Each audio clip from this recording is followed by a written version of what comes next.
Hello everyone, welcome to logic skill foundation. आज का हमारा टॉपिक है फ्लाईव्हील और क्लच, है ना। क्रैंकशाफ्ट के जस्ट अपोजिट में, उसके जस्ट बगल में क्या लगा हुआ रहता है? फ्लाईव्हील। और फ्लाईव्हील के साथ अटैच रहता है क्लच, है ना। तो फ्लाईव्हील का क्या काम है, क्लच का क्या काम है ना। हम क्लच का क्यों इस्तेमाल करते हैं और क्लच कितने प्रकार के होते हैं, उसमें क्या क्या कंपोनेंट लगा हुआ है और उस कंपोनेंट का क्या क्या काम है, इसके बारे में हम लोग जानते हैं। चलिए आगे देखते हैं हम लोग।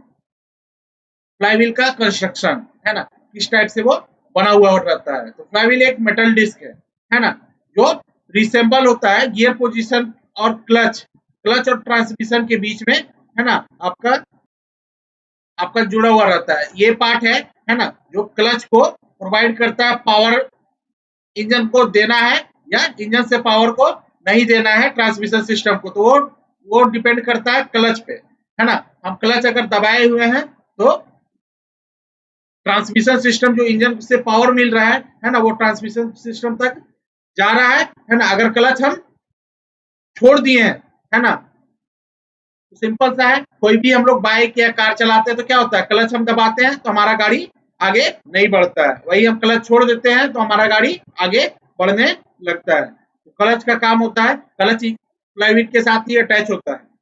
क्लच के बारे में हम लोग और डिटेल्स में पढ़ेंगे, है ना। ये जो आपका गियर गियर से पे ये बना हुआ है ना, टीथ बना हुआ है, इसी पे स्टार्टर मोटर फिक्स रहता है। स्टार्टर मोटर हम लोग पिछले क्लास में पढ़े थे। स्टार्टर मोटर का जो गियर होता है वो इसके साथ फिक्स होता है। और इसके साथ कौन फिक्स करता है? हमारा सोलेनॉइड, है ना। सोलेनॉइड में फोर्क लगा हुआ रहता है। जैसे उस पर करंट आता है, फोर्क स्लाइड करता है गियर को और फ्लाईव्हील के साथ अटैच कर देता है ना। और जैसे ही स्टार्टर मोटर उसे घुमाता है तो फ्लाईव्हील क्रैंकशाफ्ट के साथ जुड़ा हुआ रहता है। वो फ्लाईव्हील क्रैंकशाफ्ट को घुमाएगा, क्रैंकशाफ्ट आपका गाड़ी को स्टार्ट करने में मदद करेगा। वही प्रोसेस फिर उल्टा हो जाता है, जब आपका पेट्रोल डीजल जल के गाड़ी स्टार्ट हो गया, है ना, तो पिस्टन फिर सभी पार्ट्स को चलाना स्टार्ट कर देता है। फ्लाईव्हील फ्लाईव्हील एक रोटेशनल मैकेनिकल डिवाइस है ना, जो रोटेशनल एनर्जी को स्टोर करके रखता है। फ्लाईव्हील मशीन में इस्तेमाल किया जाता है ना, एक रिजर्वायर के तौर पे, जो एनर्जी को स्टोर करता है। जब ज्यादा एनर्जी मिलता है, जैसे पावर स्ट्रोक में हमको पिस्टन बहुत तेजी से नीचे आ रहा है ना, उस समय मेरा स्पीड ज्यादा है। और उसके अलावे, है ना, जैसे exhaust stroke, suction stroke, compression stroke, उस समय तो हमको ताकत नहीं मिल रहा है। उस एनर्जी को, जो पावर के समय हमें ज्यादा एनर्जी मिला है, उसको स्टोर करके रखता है, ताकि जब सक्शन, कंप्रेशन और एग्जॉस्ट स्ट्रोक के दौरान हमें ताकत ना मिले, है ना, उस समय उस स्टोर एनर्जी को इस्तेमाल करके, है ना, एक कांस्टेंट स्पीड मेंटेन कर सके। फ्लाईव्हील जो एनर्जी स्टोर करके रखा है ना, वो अप्लाई करता है मैकेनिकल लोड पे। मैकेनिकल लोड पे टॉर्क जनरेट करता है, मतलब घूमने का ताकत जनरेट करता है, जिससे फ्लाईव्हील जो एनर्जी है उसका रोटेशनल स्पीड कम हो जाता है। मतलब वो बहुत तेजी से घूम रहा है, अगर उसको टॉर्क देना है ना, सक्शन कंप्रेशन में उसको टॉर्क देना है, तो टॉर्क वो अपना घूमने का ताकत अगर आगे आगे का पार्ट्स को देगा तो क्या होगा, उसका रोटेशनल स्पीड कम हो जाता है। नेक्स्ट है यूज ऑफ फ्लाईव्हील। फ्लाईव्हील का इस्तेमाल क्या होता है? सिंपल सा है, ये डिफाइन किया जाता है, एक एनर्जी स्टोर करके रखता है पावर स्ट्रोक में, है ना, और डिलीवर करता है बाकी सब स्ट्रोक में जिसमें उसके कोई भी पावर नहीं मिलता है। अगर हम फ्लाईव्हील का इस्तेमाल नहीं करेंगे तो क्या होगा? फ्लाईव्हील इस्तेमाल नहीं करेंगे तो क्या होगा, जब पावर पावर स्ट्रोक होगा तो गाड़ी बहुत तेजी से चलेगा, है ना। और जब बाकी तीनों स्ट्रोक रहेगा, उस समय गाड़ी धीरे हो जाएगा। इस तरीके से क्या होगा, इस तरीके से एक फ्लक्चुएशन हो जाएगा स्पीड में, है ना, कि जब पावर स्ट्रोक होगा तो बहुत तेजी से चलेगा और जब सक्शन कंप्रेशन होगा तो बहुत धीरे हो जाएगा। वहीं फ्लाईव्हील का पोजीशन जो होता है वो इंजन और क्लच प्लेट के बीच में आपका जुड़ा हुआ रहता है। फ्लाईव्हील का दो जरूरी काम है ना। एक तो स्टार्टर मोटर के साथ वो कनेक्ट रहता है ना, गाड़ी को स्टार्ट करने के लिए। और दूसरा सबसे सबसे इंपॉर्टेंट जो पार्ट जो है ना, वो है एनर्जी को स्टोर करके रखता है, ताकि जो पावर स्ट्रोक पावर स्ट्रोक का एनर्जी को स्टोर करता है, और उसके बाद सक्शन, कंप्रेशन और एग्जॉस्ट में उसके स्पीड को बरकरार रखता है, इंजन से मिलने वाले स्पीड को बरकरार रखता है। फ्लाईव्हील का अरेंजमेंट, है ना, फ्लाईव्हील एक बोल्ट के थ्रू ट्रांसमिशन साइड में, जिस साइड से ट्रांसमिशन सिस्टम सारा जुड़ा हुआ है ना, इंजन के, उस साइड पे जुड़ा हुआ रहता है ना, और आपका इंजन के क्रैंकशाफ्ट के साथ जुड़ा हुआ रहता है। जैसे कि फिगर में हम लोग देख रहे हैं, ये फ्लाईव्हील है ना, ये क्रैंकशाफ्ट है। क्रैंकशाफ्ट में दो हिस्सा होता है, एक फ्लाईव्हील फ्लेंज, इसको बोलते हैं फ्लाईव्हील फ्लेंज, और इस साइड होता है टाइमिंग बेल्ट जो जुड़ेगा ना, तो वो होगा टाइमिंग बेल्ट। ये आपका पिस्टन हो गया, कनेक्टिंग रॉड और क्रैंकशाफ्ट, है ना। बीच वाला भाग क्या होता है, main bearing, main bearing general, है ना, और जो ऊपर और नीचे है वो कनेक्टिंग रॉड जनरल, है ना। जैसे कि यहाँ पे देखिए 4 पिस्टन है, 2 पिस्टन ऊपर ऊपर है और 2 पिस्टन नीचे नीचे है। तो ये किस पोजीशन में है, टीडीसी में, और ये किस पोजीशन में है, बीडीसी में। और टीडीसी में कौन कौन पोजीशन में टीडीसी में रहता है, कंप्रेशन कर रहे हैं तो पिस्टन ऊपर में रहेगा, है ना। उसके बाद एग्जॉस्ट कर रहा है तो वो ऊपर रहेगा। तो ये दोनों में किसी एक में कंप्रेशन हो रहा होगा, एक में एग्जॉस्ट हो रहा होगा, और दो जो नीचे है उसमें एक में सक्शन हुआ होगा और एक में पावर। तो इस तरीके से क्रैंकशाफ्ट को हर एक सिलेंडर में कभी ना कभी एक टाइम पे पावर मिलते रहता है, और वो कंटिन्यूअस पावर को डिलीवर करते रहता है ट्रांसमिशन सिस्टम की मदद से चक्का तक।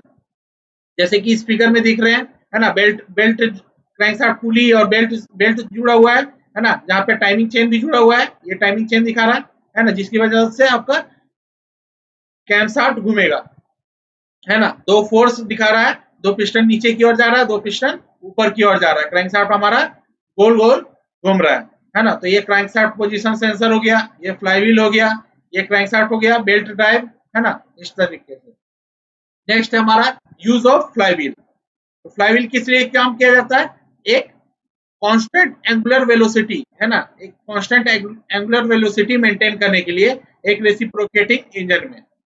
इस केस में क्या होता है, जो फ्लाईव्हील होता है वो क्रैंकशाफ्ट के साथ अटैच होता है ना, जो एनर्जी को स्टोर करता है ना, और टॉर्क जनरेट करता है। उस टॉर्क को, है ना, जब पावर में स्ट्रोक में जब वो टॉर्क और फोर्स जनरेट हो रहा है, उसे रोटेशनल स्पीड में कन्वर्ट कर लेगा, है ना, और उसे एनर्जी को स्टोर करके रखेगा। और जब उसे पावर नहीं मिल रहा है तो उस रोटेशनल एनर्जी को कम करके वो आगे को मैकेनिकल एनर्जी में और टॉर्क में बदल देगा, है ना। तो फर्स्ट जो है वो मेंटेन करता है रोटेटिंग मास, है ना, ताकि इंजन का रोटेशन एकदम प्रॉपर हो, है ना, और आगे जो हमारा पावर डिलीवर हो रहा है वो कांस्टेंट टॉर्क जनरेट कर सके। दूसरा है रिंग गियर प्रोवाइड करे, है ना, ताकि स्टार्टर मोटर उसके साथ इंगेज हो और गाड़ी को स्टार्ट करने में मदद करे। तीसरा है वो ड्राइविंग फ्रिक्शन सरफेस जनरेट करता है ना, फ्रिक्शन सरफेस जनरेट करता है किसके लिए, क्लच के लिए। क्लच का जो आपका फ्रिक्शन प्लेट है ना, उसके लिए एक फ्रिक्शन सरफेस जनरेट करता है। फ्लाईव्हील एब्जॉर्ब करता है एनर्जी, है ना, एब्जॉर्ब जब करेगा तो उसका स्पीड बढ़ जाएगा, और वही जब वो एनर्जी को रिलीज करेगा तो उसका स्पीड डिक्रीज हो जाएगा। फ्लाईव्हील कोई कांस्टेंट स्पीड मेंटेन नहीं करता है, वो सिंपली फ्लक्चुएशन करता है, अपना स्पीड का फ्लक्चुएशन करता है, ताकि गाड़ी का जो आगे का ट्रांसमिशन सिस्टम में पावर जा रहा है वो कांस्टेंट बना रहे।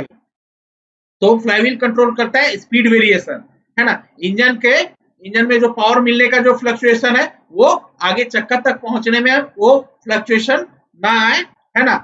जब जब ऑपरेशन हो रहा है अलग अलग, जब सक्शन हो रहा है, कंप्रेशन हो रहा है, पावर हो रहा है, एग्जॉस्ट हो रहा है, उसका फ्लक्चुएशन आपका आगे ट्रांसमिशन सिस्टम में और चक्के में ना पहुंचे, उसके लिए हम लोग फ्लाईव्हील का इस्तेमाल करते हैं। नेक्स्ट हमारा डिसएडवांटेज। डिसएडवांटेज क्या है कि वो बहुत हाई स्पीड रोटर है ना, बहुत हाई स्पीड रोटर है। अगर किसी कारण वो लूज हो जाता है या कभी किसी कारण वो डिफेक्ट हो जाता है तो वो कंट्रोल मैनर से एनर्जी को रिलीज करेगा। मतलब अगर किसी कोई नट बोल्ट उसका ढीला है तो वो प्रॉपर रोटेट नहीं करेगा, है ना, तो वो उसका पार्ट बहुत सारा आपका अलग अलग डायरेक्शन में ये चीज होगा, रोटेट करेगा, तो उससे क्या होगा, वो प्रॉपर मेंटेन नहीं कर पाएगा, है ना, और ये थोड़ा भारी होता है तो व्हीकल में वेट भी डालता है।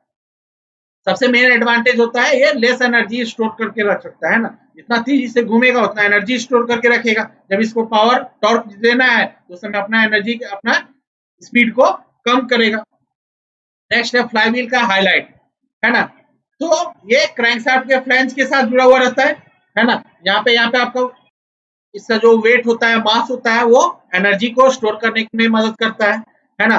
जो आपका फ्रिक्शन सरफेस होता है वो प्रोवाइड करता है ताकि क्लच उसके साथ प्रॉपर कनेक्ट हो सके, है ना। रिंग गियर होता है सर्कमफ्रेंस में चारों तरफ, ताकि जो स्टार्टर मोटर का जो आपका गियर है ना, वो उसके साथ अटैच हो सके और गाड़ी को स्टार्ट कर सके, है ना। प्रेशर प्लेट फ्लाईव्हील के दूसरे सिरे में अटैच होता है। नेक्स्ट है हमारा क्लच। क्लच एक मैकेनिकल डिवाइस है ना, जो फैसिलिटेट करता है कि ट्रांसमिशन पावर जो आपका इंजन से जनरेट हो रहा है उसको बाकी जो ट्रांसमिशन सिस्टम है, जो ड्राइविंग है, उसको देना है या नहीं देना है। मतलब क्लच आपका या तो पूरा का पूरा इंजन के साथ इंगेज करेगा या तो डिसंगेज करेगा। इंगेज करेगा तो इंजन का पावर ट्रांसमिशन सिस्टम को जाएगा, वही डिसंगेज करेगा, है ना, तो इंजन का पावर फ्लाईव्हील तक रुकेगा, है ना। फ्लाईव्हील के बाद इधर का जितना भी क्लच के बाद का जितना भी ट्रांसमिशन सिस्टम है, जैसे गियर, प्रोपेलर ट्रांस डिफरेंशियल, ये सब सबको किसी को भी पावर नहीं होगा, है ना। तो वो हम क्लच का कब इस्तेमाल करते हैं, जब हमें गाड़ी को रोकना हो या उसके स्पीड को कम करना हो, तो क्लच का हम इस्तेमाल करते हैं। सिंपल एप्लीकेशन अगर हम बोले तो क्लच कनेक्ट करता है और डिस्कनेक्ट करता है दो रोटेटिंग कोएक्सियल शाफ्ट को, है ना। एक शाफ्ट जो पावर यूनिट के साथ अटैच रहता है ना, जो घुमा रहा है जैसे कि इंजन, है ना। और अदर शाफ्ट कौन रहता है, जो ड्राइविंग शाफ्ट के साथ रहता है, मतलब वो आगे का क्लच गियर बॉक्स, है ना, जो आउटपुट वर्क पावर जो इंजन से मिल रहा है उसके साथ कनेक्ट रहता है ना। इन दोनों का मोशन को, रोटेटरी मोशन को या तो अटैच करना है, कनेक्ट करना है, या तो डिस्कनेक्ट करना है। क्लच डिजाइन किया जाता है फॉलोइंग रिक्वायरमेंट के अनुसार से। क्लच डिजाइन का कुछ रिक्वायरमेंट होता है ना, ताकि वो अलाउ करे व्हीकल को एक स्टॉप में रुकने के लिए, है ना। जब ट्रांसमिशन गियर आपका गियर में लगा हुआ है तो क्लच ड्राइवर को, है ना, कोई अगर अचानक हमको कहीं रुकना है ना, तो उसमें आसानी से और गाड़ी को स्मूथली रुकने में मदद करता है। अगर हम क्लच नहीं दबाएंगे तो और अचानक सडन ब्रेक लगाएंगे तो हमारा इंजन वाइब्रेट करेगा और वो बंद हो जाएगा, है ना। कोई भी गियर को अगर हमको चेंज करना है ना, तो गियर को आसानी से चेंज करने में हम क्लच का इस्तेमाल करते हैं। ये ट्रांसमिट करता है पावर और टॉर्क विदाउट स्लिपिंग, है ना। ये फ्लाईव्हील के साथ अटैच रहता है ना, और जितना पावर और टॉर्क मिल रहा है ना, उसको आगे ट्रांसफर करता है विदाउट स्लिपिंग, बिना कोई नुकसान के, बिना कोई स्लिप पावर के। नेक्स्ट है हमारा क्लच। क्लच के प्रकार, टाइप्स ऑफ क्लच। क्लच क्या होता है, पॉजिटिव क्लच होता है, फ्रिक्शन क्लच होता है। फ्रिक्शन मतलब एक दूसरे के साथ घर्षण करके, है ना। और फ्रिक्शन क्लच कितना होता है, फिर डिस्क क्लच या प्लेट क्लच, कोन क्लच, सेंट्रीफ्यूगल क्लच। और डिस्क क्लच क्या क्या होता है, एक सिंगल प्लेट क्लच और multi plate clutch. Single plate clutch हमारा बड़े बड़े वाहन में या कार में, पैसेंजर कार में इस्तेमाल होता है। मल्टी प्लेट क्लच हमारा मोटरसाइकिल में इस्तेमाल होता है। यहाँ पे है दो टाइप का क्लच है, एक ड्राई क्लच और एक वेट क्लच। वेट क्लच क्या होता है, वो डूबा हुआ रहता है कूलिंग लुब्रिकेंट फ्लूइड में, है ना। जो लुब्रिकेंट फ्लूइड इस्तेमाल होता है ना, उसमें डूबा हुआ रहता है ताकि जो भी सरफेस है उसको क्लीन कर सके, है ना, और उसका परफॉर्मेंस जो है ना, उसको इम्प्रूव कर सके, उसका परफॉर्मेंस आरामदायक हो, है ना, उसका लाइफ भी लॉन्ग करे। वेट क्लच इस्तेमाल किया जाता है ना, वो कुछ एनर्जी अपना एनर्जी लिक्विड पे भी लॉस कर देता है। वही ड्राई क्लच क्या है, जैसे कि नाम बताया गया है ना, वो लिक्विड और फ्लूइड में कहीं पे भी डूबा हुआ नहीं रहता है, वो सूखा काम करता है। ड्राई मतलब सूखा, है ना। वेट क्लच मतलब गीला। नेक्स्ट हमारा इंगेज और डिसंगेज। जब हम क्लच को दबाते हैं, क्लच पेडल को दबाते हैं, तो क्लच हमारा डिसंगेज हो जाता है। तो क्लच डिसंगेज होता है कब कब कब हमें जरूरत पड़ता है, जब हम गाड़ी को स्टार्ट कर रहे हैं या हम गियर को चेंज कर रहे हैं, हमें गाड़ी को रोकना है या गाड़ी को कहीं आइडल खड़ा करना है, मतलब इंजन स्टार्ट रहेगा पर चक्का तक में हमारा पावर नहीं जाना चाहिए, तो उस समय हम क्या करते हैं, क्लच को दबा के रखते हैं। वही क्लच इंगेज क्या होता है, जब क्लच पेडल को हम रिलीज कर देंगे तो हमारा इंजन का जितना पावर है वो ट्रांसमिशन सिस्टम की मदद से चक्का तक पहुंचते जाएगा। कंस्ट्रक्शन, किस किस टाइप से वो कंस्ट्रक्शन किया हुआ रहता है उसके बारे में हम लोग जानते हैं।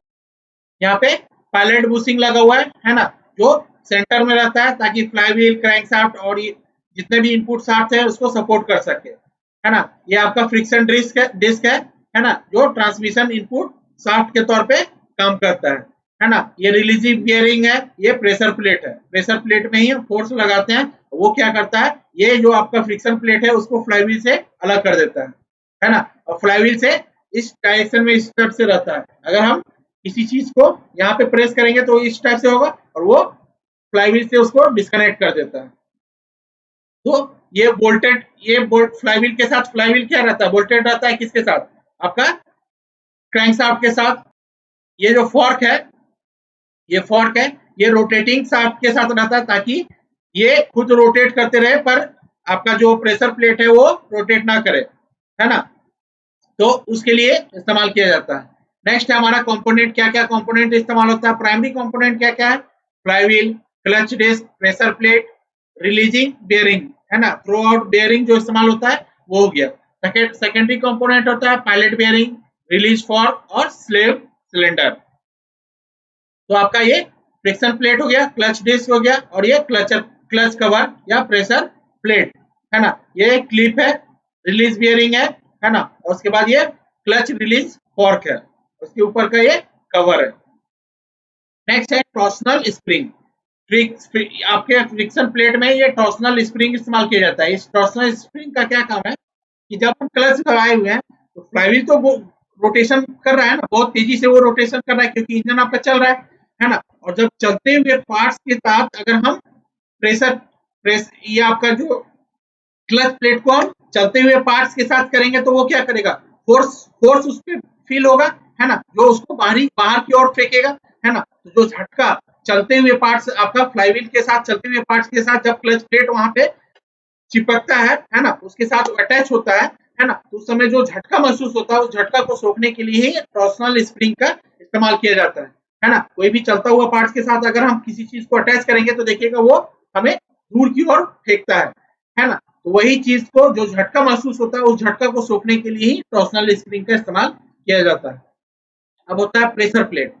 जैसा कि नाम अप्लाई किया गया है, ये प्रेशर अप्लाई करता है क्लच डिस्क में, ताकि जो ट्रांसफर है, टॉर्क का जो ट्रांसफर है वो ट्रांसमिशन सिस्टम के थ्रू जाए।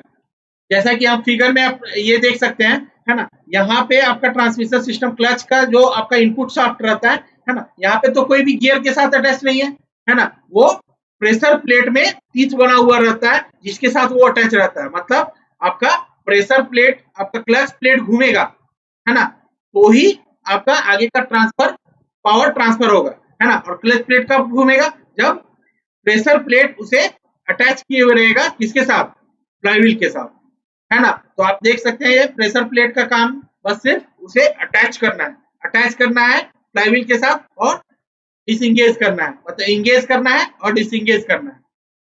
मतलब आपका क्लच प्लेट घूमेगा तो ही इनपुट शाफ्ट के थ्रू पावर ट्रांसफर होगा। और जैसे ही प्रेशर प्लेट क्लच प्लेट को प्रेस करके, है ना, इंगेज किए हुए रहेगा फ्लाईव्हील के साथ, तो पावर ट्रांसफर होगा, और जैसे ही उसे डिसएंगेज कर देगा तो आगे पावर ट्रांसफर नहीं होगा। नेक्स्ट हमारा वर्किंग, जैसे बताएं हम, है ना, कि कैसे ये वर्किंग करता है।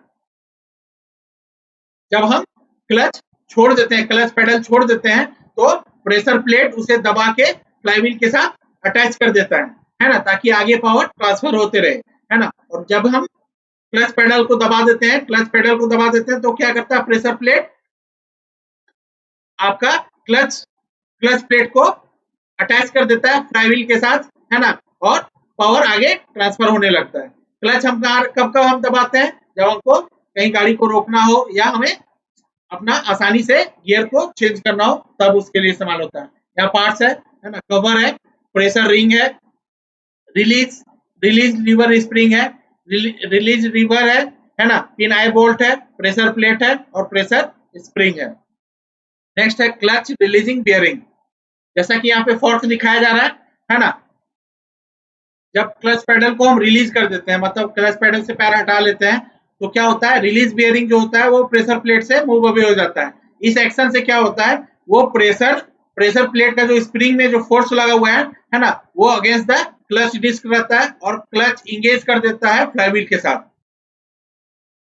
अगर बियरिंग आपका घिस गया है ना, इसके ऊपर में खुद ये सेल्फ रोटेट करने के लिए, है ना, पावर रोटेट करने के लिए यहाँ पे बॉल बेयरिंग लगा हुआ रहता है ताकि ये खुद रोटेट करे, है ना, और आगे पावर ट्रांसफर ना होने दे, या बेयरिंग आपका घूम रहा है ना, तो बेयरिंग उस पावर को यहाँ पे खुद सोख ले, है ना। और क्लच बेयरिंग का क्या काम है, अगर वो बहुत ज्यादा हिल जाता है तो ड्राइवर को क्लच से इंगेज और डिसंगेज करने में दिक्कत आ सकता है ना। जब भी आपको गियर चेंज करेंगे तो व्हीकल में ऐसा लगेगा कि गियर आपका प्रॉपर चेंज नहीं हो रहा है, क्योंकि उसमें कुछ पावर ट्रांसफर हो रहा है। क्लच लिंकेज, जैसा कि यहाँ पे क्लच लिंकेज है ना, क्लच पेडल है, ये पाइवट पॉइंट है ना, ये भी दोनों पाइवट पॉइंट है ना, फॉर्क रॉड के साथ ये क्लच फॉर्क है ना, ये पाइवट पॉइंट है, इसके थ्रू वो क्लच को हम इंगेज या डिसंगेज करते हैं। Right movement of right amount, कितना हमको क्लच दबाना है ना, वो पेडल हम जितना प्रेशर के साथ दबाएंगे उस पर डिपेंड करता है ना। इसमें कम वियर और टियर होता है, स्प्रिंग जो होता है वो पुल करता है, बियरिंग को खींचता है या तो जोड़ता है, और इसको कभी कभी टाइम टू टाइम लुब्रिकेट करना पड़ता है। नेक्स्ट है हमारा हाइड्रोलिक क्लच। हाइड्रोलिक क्लच क्या होता है कि हम प्रेशर तो लगा रहे हैं अपने पैर से, है ना, उसमें भी अगर हमको कम प्रेशर लगाना हो तो हम हाइड्रोलिक का इस्तेमाल करते हैं। और तब हाइड्रोलिक फ्लूइड जो आपका ब्रेक के लिए इस्तेमाल हो रहा है उसका एक लाइन क्लच के लिए भी जाएगा, है ना, ब्रेक ऑयल, है ना, ताकि क्लच को दबाने में भी हमें ज्यादा प्रेशर ना लगाना पड़े, है ना। तो उसमें हाइड्रोलिक क्लच का इस्तेमाल किया जाता है ताकि हमें क्लच पेडल को प्रेस करने में ज्यादा ताकत ना लगाना पड़े और हमारा क्लच आसानी से लग जाए, जो पावर को इंगेज और डिसंगेज करेगा। हाइड्रोलिक क्लच लिंकेज, जैसे कि यहाँ पे फिगर पे दिखाया है ना, ब्रेक पैडल, ये क्लच पैडल है, क्लच पैडल में यहाँ पे देखिए मास्टर सिलेंडर है, मास्टर सिलेंडर के साथ एक लाइन जा रहा है, वो क्लच पैडल के साथ जा रहा है ना। तो इसमें कोई कॉम्प्लिकेटेड लिंकेज नहीं होता है और आसानी से इजिली कंट्रोल होता है। मैकेनिकल एडवांटेज भी होता है पिस्टन साइज के अनुसार से, जितना पिस्टन साइज है उसके अनुसार से हमको ज्यादा आसानी से क्लच को लगाना है ना। तो उसको हम मास्टर सिलेंडर के थ्रू एक ब्रेक ऑयल के थ्रू लिंकेज जोड़ देंगे, है ना, जो क्लच को आसानी से दबाने में इस्तेमाल होगा। सिंपल, इसका सर्विस भी सिंपल है, जैसे हाइड्रोलिक ब्रेक का सर्विस होता है उसी टाइप से इसका भी सर्विस होता है। नेक्स्ट हमारा मल्टीप्लेट क्लच, है ना। मल्टीप्लेट क्लच कहाँ इस्तेमाल किया जाता है, मोटरसाइकिल में या बहुत ज्यादा हेवी व्हीकल है जो रेसिंग कार के लिए इस्तेमाल हो रहा है ना, ताकि मोटरसाइकिल और ये सब जो भी हेवी रेसिंग कार है वो ट्रांसमिट कर सके हाई टॉर्क, बहुत ज्यादा टॉर्क, टॉर्क मतलब घूमने का ताकत, है ना, as compare to single plate. Single plate से ज्यादा हमको टॉर्क चाहिए, है ना, और ज्यादा पावर चाहिए, है ना, घूमने का ताकत, तो उसमें हम मल्टीप्लेट क्लच का इस्तेमाल करते हैं, है ना। ये स्मूथ होता है, इजी होता है ऑपरेट करने के लिए, है ना, और बहुत सारा असेंबली फ्रिक्शन सरफेस के कांटेक्ट में रहता है, जिसकी वजह से जो स्पेस होता है ना, वो बहुत कम हो लेता है, लिमिटेड होता है, जो स्पेस ये यूज करता है वो लिमिटेड होता है। जब हमको great amount of torque transfer करना है ना, तो उस समय हम सिंगल प्लेट की जगह पे मल्टी प्लेट फ्रिक्शन का इस्तेमाल करते हैं, है ना। मल्टी प्लेट का फायदा क्या है, वो इंक्रीज करता है mating friction surface. Friction surface बहुत सारा, अगर बहुत सारा मल्टीप्लेट फ्रिक्शन प्लेट रहेगा तो क्या होगा, वो फ्रिक्शन सरफेस ज्यादा जनरेट करेगा, है ना, उसकी वजह से उसे मल्टीप्लेट क्लच कहते हैं, है ना। ये क्लच ज्यादातर हेवी कमर्शियल व्हीकल या रेसिंग कार और मोटरसाइकिल में इस्तेमाल किया जाता है ताकि वो हाई टॉर्क ट्रांसमिट कर सके। जो फ्रिक्शन रिंग और ये आपका clutch plate, pressure plate, clutch plate, pressure plate, वो लाइन बाय लाइन एक दूसरे के बाद वो अटैच किया हुआ रहता है ना, ताकि वो आराम से और स्लाइड हो सके एक दूसरे पे, और किसी चीज पे फ्रिक्शन पे जो मटेरियल है वो रोटेट कर सके हाउसिंग के साथ और इंजन शाफ्ट के साथ। जो डिस्क है वो फ्री रहता है, स्लाइड कर सके स्प्लाइन के, है ना। जो ड्राइविंग शाफ्ट है, जहाँ पे जिस शाफ्ट को हमको पावर देना है ना, वो आसानी से उसके साथ स्लाइड कर सके।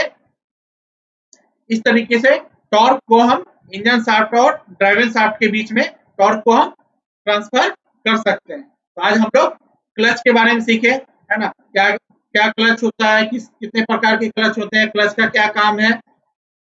उसके बाद फ्लाईव्हील का क्या काम है ना, फ्लाईव्हील किस किस चीज के काम आता है। फ्लाईव्हील 3 चीज के काम आ रहा है ना। एक तो वो एनर्जी को स्टोर कर रहा है ना, और कंटिन्यूअस एक प्रॉपर पावर ट्रांसफर कर रहा है, दूसरा वो रिंग गियर है ना जो स्टार्टर मोटर है उसको उसके लिए सरकमफ्रेंस में गियर का प्रोवाइड करता है ताकि गाड़ी स्टार्ट करे, और तीसरा क्लच के लिए